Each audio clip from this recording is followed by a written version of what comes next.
Hi friends, అందరు ఎలా ఉన్నారు? వన్ మోర్ మినీ వ్లాగ్ అండి. ఇదైతే మొన్న జూ పార్క్‌కెళ్ళామని చెప్పాను కదా! ఇంకా ఆ రోజు ఇంటికొచ్చాక ఈవినింగ్ టు నైట్ రొటీన్ అండి. సో, ఇంకా ఆ రోజు ఇంటికి రాగానే మా హస్బెండ్ అయితే ఫుల్ హెడేక్ లేస్తుందంటే ఇంక తనకైతే టీ పెట్టిచ్చి, ఇంకా పిల్లలకైతే పాలు కాగబెట్టి తాగిపిచ్చేసానండి. తర్వాత అయితే బిల్డింగ్ పైకొచ్చేసి ఇంక నిన్న ఎండేసిన బట్టలైతే తీసేస్తున్నానండి. నేను బయటికెళ్తానని తెలియకుండా వాషింగ్ మిషన్‌లో అయితే బట్టలేసేసానండి. ఇంకా అవి మేము వెళ్ళే వరకైతే పడేసుకోలేదు. సో, అందుకనేసి అలానే వదిలేసి ఎళ్ళాను.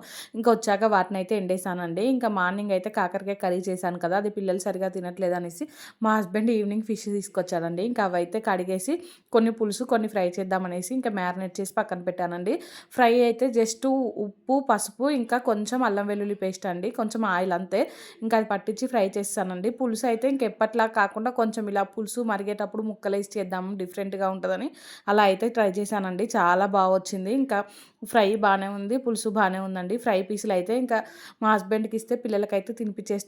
ఇంకా పులుసు చూడండి ఎంత వచ్చిందో. ఇంకా నైట్ అయితే డిన్నర్ చేశామండి. డిన్నర్ చేశాకైతే ఇక రేపటికి బ్రేక్‌ఫాస్ట్ కోసం ఏం లేదు. ఇప్పుడు చేపల కర్రీ ఉంది కదండీ! దాంట్లోకైతే కొర్రల అన్నం వండుకుంటే బావుంటదనేసి ఇంకా కొర్రలైతే నానబెట్టానండి. ఇంక ఇవి నానబెట్టి మళ్ళీ హాల్లోకొచ్చేసి బట్టలు మడత పెడుతున్నాను. ఇంకా బట్టలు మడత పెడుతుంటే మధ్యలోనే మా బాబయితే లేచాడండి. బట్టలు మడత పెట్టడం ఆపేసి ఇంక వెళ్ళి బాబునైతే మళ్ళీ పడుకోబెట్టేసి ఇంక నేను గూడా పడుకున్నానండి.